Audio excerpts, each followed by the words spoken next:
On va procéder par étapes pour comprendre le fonctionnement de l'hémoglobine. Souvent, vous sautez tout de suite au modèle sans donner des arguments en faveur du modèle.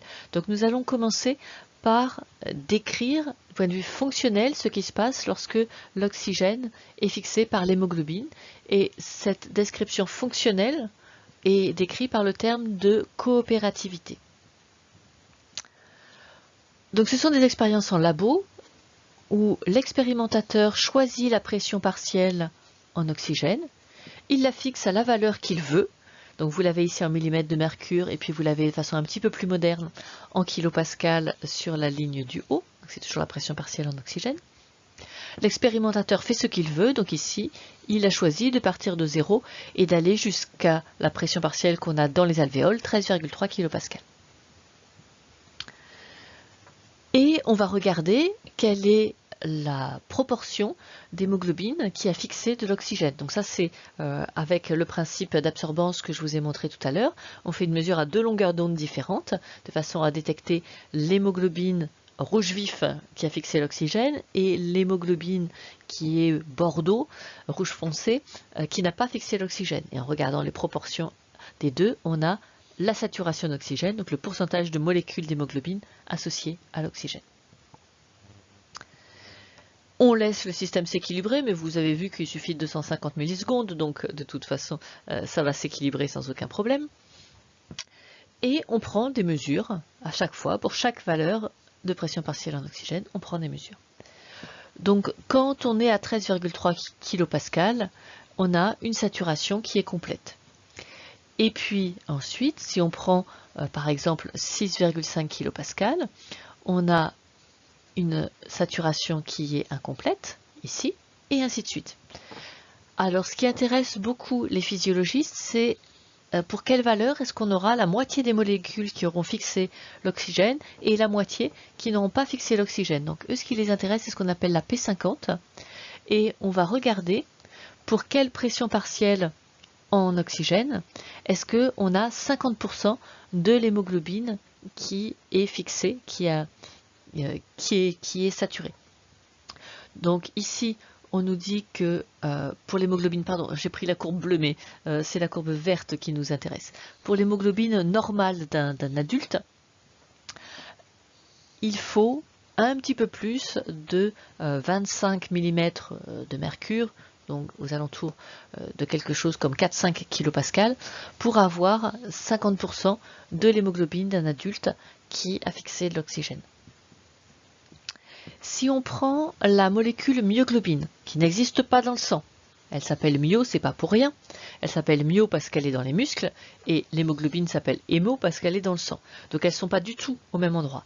La myoglobine qui est présente dans les muscles, elle a une P50 qui est complètement différente, qui est 10 fois moins élevée que celle de la myoglobine. Ça veut dire qu'il faut 10 fois moins d'oxygène pour obtenir une saturation de 50% de la myoglobine. Mais surtout, ce qui est intéressant, c'est que si je regarde la myoglobine, j'ai une courbe hyperbolique. Et ces courbes hyperboliques, on peut les modéliser de façon extrêmement simple à l'aide de la cinétique suivante. Myoglobine plus oxygène fait un équilibre réversible avec le complexe myoglobine-oxygène. Ça donne cette courbe hyperbolique et j'ai besoin de rien d'autre pour comprendre cette courbe. Qu'est-ce qui se passe avec la courbe de l'hémoglobine? C'est que vous voyez que ce n'est pas une courbe qui est hyperbolique. J'ai un point d'inflexion en bas, un point d'inflexion en haut. Ça veut dire que cette équation est insuffisante pour arriver à expliquer le fonctionnement de l'hémoglobine. Donc ce n'est pas juste la formation du complexe, il se passe quelque chose ici aux deux extrémités. C'est ce quelque chose qu'on appelle de la coopérativité, parce que on a l'impression, à cause de ce changement de pente, on a l'impression que la libération de la première molécule d'oxygène facilite la libération des suivantes, ce qui fait qu'au lieu d'aller vers cette pente-là, on va vers celle-ci. Ou inversement, on a l'impression que ici la fixation d'oxygène est difficile, mais qu'une fois que les premières molécules d'oxygène se sont fixées, les fixations des suivantes sont faciles, d'où le changement de pente. Donc c'est ça le principe de coopérativité.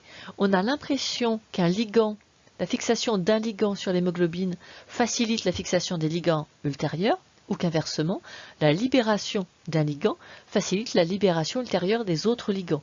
Donc il y a une coopérativité entre les différents ligands. Alors qu'est-ce qu'on va pouvoir faire de cette courbe, sachant que nous, on n'est pas des expérimentateurs en labo, mais on veut comprendre la physiologie. Donc en physiologie, toute cette courbe n'existe pas.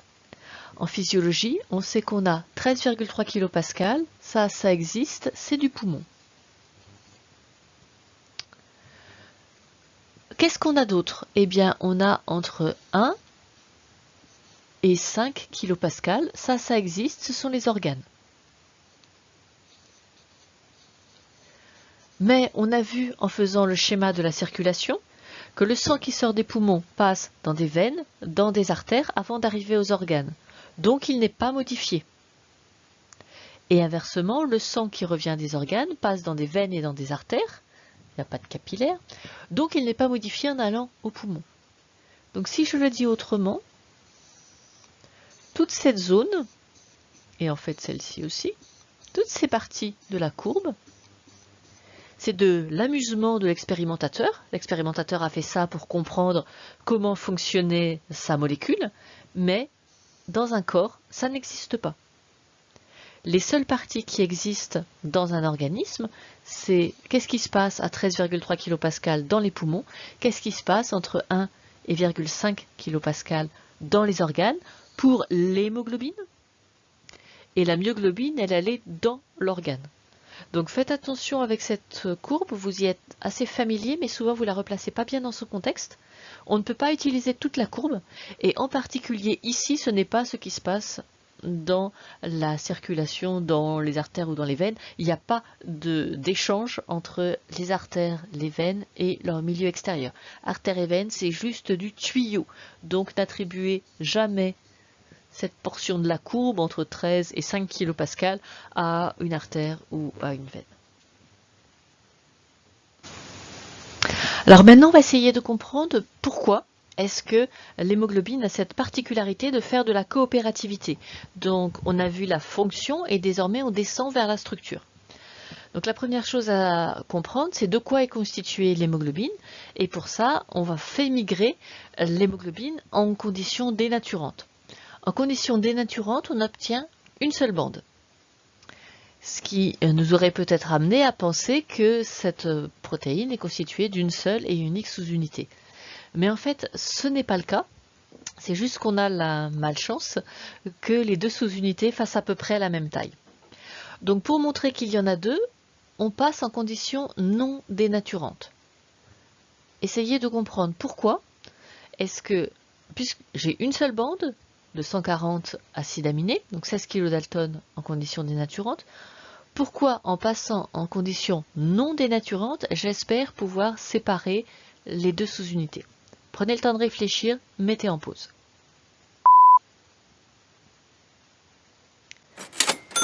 Il faut se souvenir de la différence entre électrophorèse dénaturante et non dénaturante. Dénaturante, ça veut dire que la protéine perd complètement sa forme, mais en plus, on ne voit plus les charges, parce que en électrophorèse dénaturante, on rajoute une molécule qu'on appelle le sodium dodécylsulfate, qui est très riche en charge négative et qui couvre complètement la protéine. La quantité de SDS qui se fixe est proportionnelle au nombre d'acides aminés, et on a du coup une protéine qui est recouverte de SDS et qui va migrer en fonction de la quantité de SDS qui est présent à sa surface. Donc bien sûr, puisqu'on a à peu près le même nombre d'acides aminés pour les sous-unités alpha et bêta, elles vont migrer de la même manière en conditions non dénaturantes. On espère pouvoir les séparer en conditions dénaturantes, en conditions non dénaturantes, parce que dans ces conditions non dénaturantes, il n'y a pas de SDS, donc les charges propres des différentes sous-unités vont se manifester. Elles gardent aussi leur forme, donc on aurait pu espérer que les formes aussi fassent une différence de vitesse de migration. Alors ici la forme ça ne marche pas, puisque ce sont dans les deux cas des protéines globulaires, c'est-à-dire globalement sphériques, la forme ne va pas intervenir. Mais c'est sûr que si on avait eu une molécule allongée, une molécule globulaire, la forme aurait pu jouer. Donc ici, ce sont des différences de charge qui vont permettre de séparer la sous-unité alpha, qui migre mieux dans cette électrophorèse, donc il y a un tout petit peu plus de charge négative par rapport à la sous-unité bêta. Et donc ici, pour une souris tout à fait normale, on arrive à séparer une sous-unité alpha et une sous-unité bêta. Alors ici, c'est une expérience un peu spéciale où on a fait exprimer de l'hémoglobine humaine chez la souris et puisqu'elle n'a pas tout à fait les mêmes charges, on arrive à faire une troisième bande, mais c'est parce que c'est une souris EGM. Normalement, on est dans cette situation normale où on a juste deux bandes, sous-unité alpha, sous-unité bêta. Alors en regardant ça, on se dit, bah ça y est, j'ai tout compris, puisque j'ai une bande en conditions dénaturantes, que j'ai deux bandes en conditions non dénaturantes. L'hémoglobine est constituée d'une sous-unité alpha et d'une sous-unité bêta. Mais quand j'additionne, ça ne marche pas. La sous-unité alpha, elle fait 16 kDa. La sous-unité bêta, elle fait 16 kDa. La protéine totale, elle ne fait pas 32, elle fait 64. Donc je suis obligée de proposer qu'il y a plusieurs sous-unités alpha et plusieurs sous-unités bêta, mais avec seulement ces données d'électrophorèse, je ne sais pas s'il y a 3 sous-unités bêta, une sous-unité alpha, ou 3 alpha, une bêta, ou s'il y a 2 bêta, 2 alpha. Il faudra attendre la cristallisation rayons X pour prouver qu'il y a vraiment 2 alpha et 2 bêta. Donc ça c'est chez une personne normale qui ne présente pas de pathologie. On peut avoir des cas de pathologie autour de l'hémoglobine humaine qui donnent différentes formes d'anémie. Et ici, on a fait donc une électrophorèse. On a choisi un pH particulier en conditions non dénaturantes, justement pour qu'il y ait des différences de charge et qu'on puisse voir des migrations. Ici, ce qui est noté grand A, c'est la sous-unité alpha. Donc on a une personne adulte ici qui présente la sous-unité alpha. Les sous-unités bêta dans ce système, on a mis un pH adéquat pour qu'elles ne migrent pas. Donc on ne voit pas les sous-unités bêta, on a juste les sous-unités alpha et on va voir d'autres choses. Donc ici on a une personne normale qui a des sous-unités alpha tout à fait fonctionnelles. Et puis une personne qui ne présente pas de pathologie, mais il y a des pathologies légères quand même, même si elle n'a pas un phénotype très marqué, et elle a une hémoglobine qu'on retrouve en fait chez le fœtus.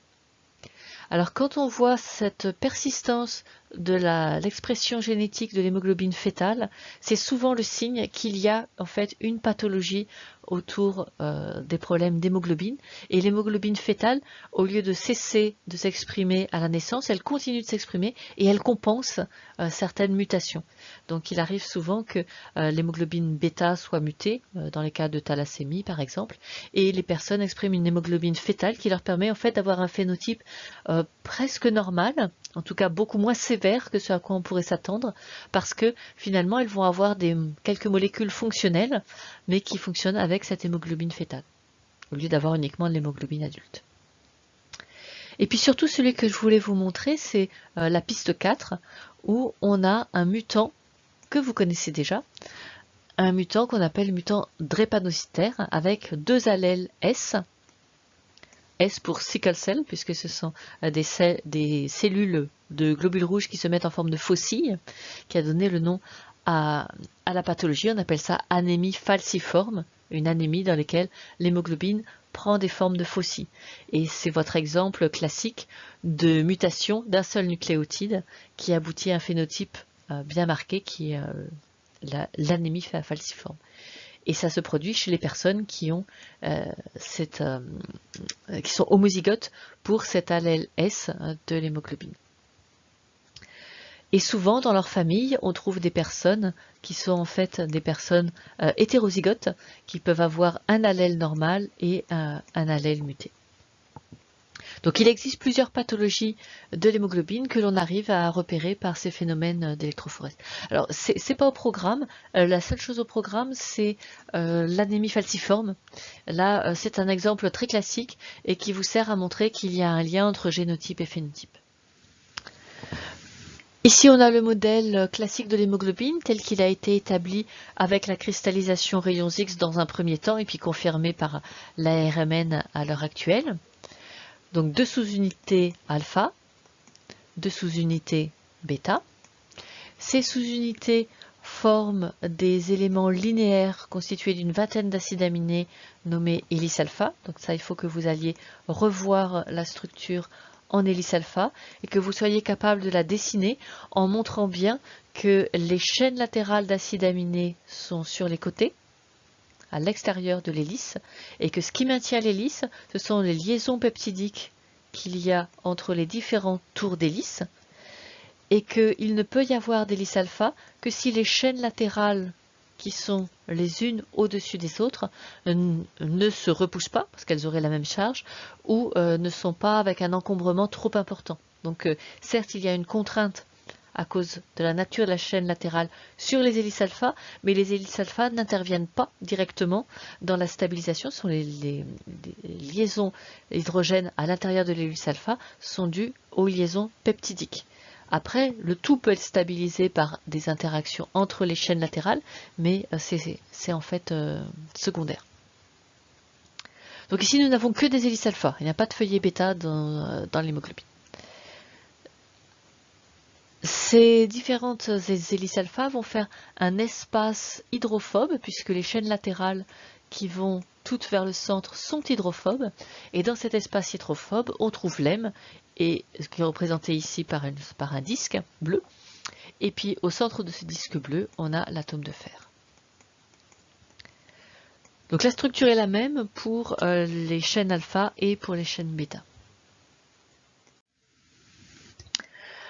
Ici, vous avez un modèle artistique d'une sous-unité. Alors, je ne sais plus si c'est une sous-unité alpha ou une sous-unité bêta, où on a essayé de représenter l'enchaînement des acides aminés faisant des hélices alpha, et puis tout ça autour de l'atome de fer qui ici est très exagéré dans son volume. C'est une vision d'un artiste.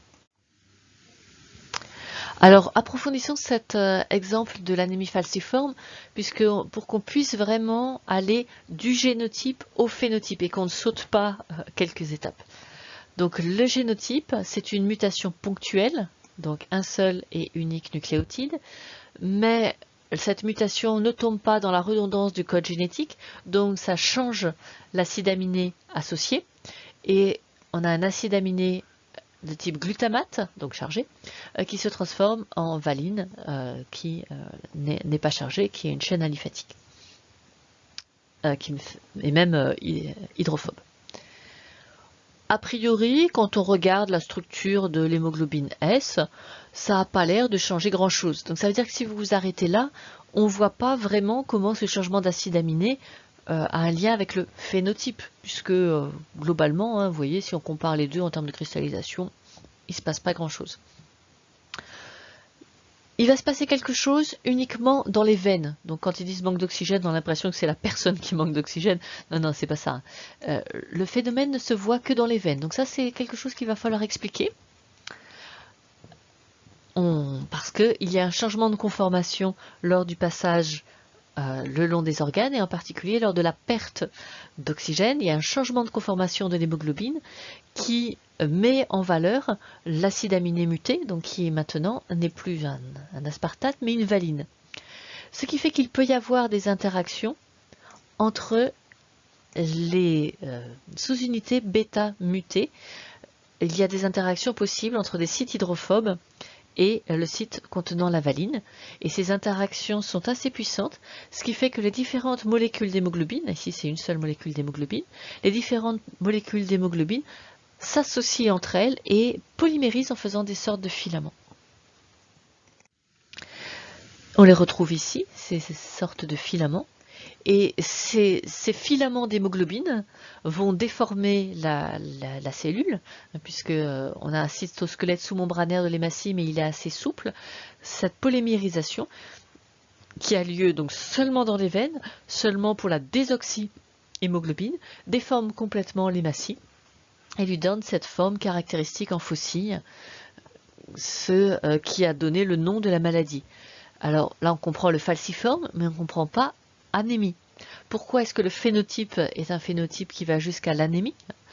Pourquoi on ne reste pas avec un phénotype cellulaire? Pourquoi ça fait quelque chose à l'échelle de l'organisme tout entier?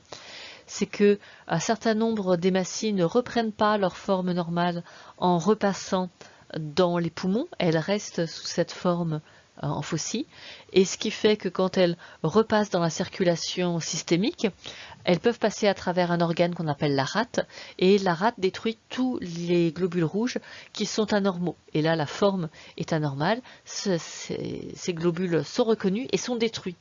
Et comme c'est une portion vraiment non négligeable des globules rouges qui sont en forme de fossiles chez les personnes qui sont homozygotes HBS, il y a une destruction beaucoup trop rapide, beaucoup trop importante d'une partie des globules rouges, ce qui aboutit à une anémie. Ce qui nécessite des transfusions régulières pour compenser le manque de globules rouges. Bon, c'est très bien tout ça, on sait mieux quelle est la structure de l'hémoglobine, de sous-unité alpha, de sous-unité bêta. Oui, mais ça ne fait pas avancer l'histoire. On n'a toujours pas expliqué pourquoi est-ce que cette molécule avait une coopérativité.